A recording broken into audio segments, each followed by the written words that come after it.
hello everyone. Last class we have completed the properties of Z transform. Now we are going to do the problems based on those properties, okay, that you have studied before.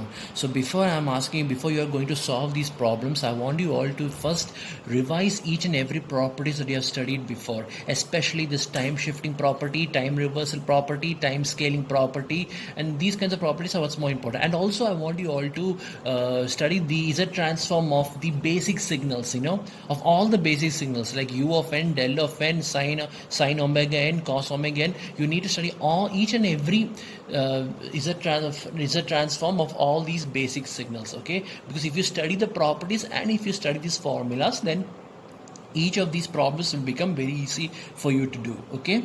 So here basically what I'm going to do is that here there are 10 problems. So in this video I will be solving only the first problem, okay, just to give you an idea of how to solve this problem. Then the remaining videos I'll be solving each of these questions consequently, okay? So first let me solve the first question.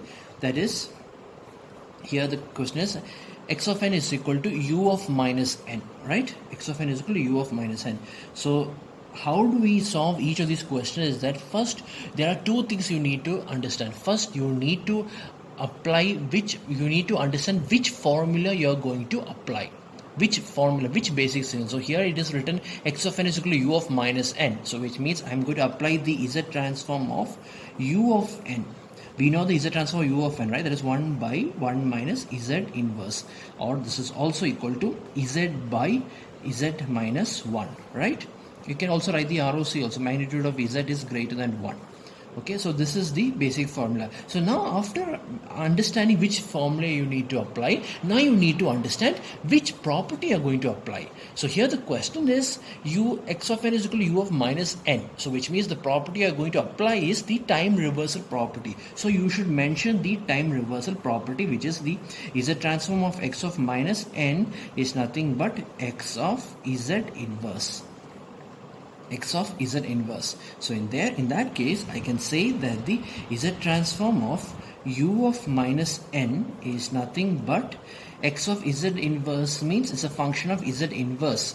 This is a function of Z. So if I want to make this into a function of Z inverse, is replace every Z with Z inverse. That's all.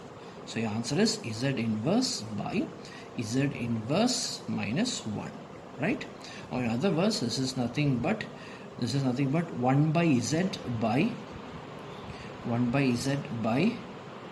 1 minus Z by Z. Z will get cancelled. You will get 1 by 1 minus Z, and its ROC is for time reversal property. The region of convergence also becomes opposite. So which means this becomes magnitude of Z less than 1.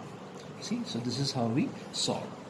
Okay, so now in the next video I will be solving the second question and third question and so forth, okay, and I will be covering all these problems, okay, and also if some more problems, if I can be able to apply also, I will be showing it in the video, so you'll have a clear-cut view of how to solve these problems using only the properties, okay.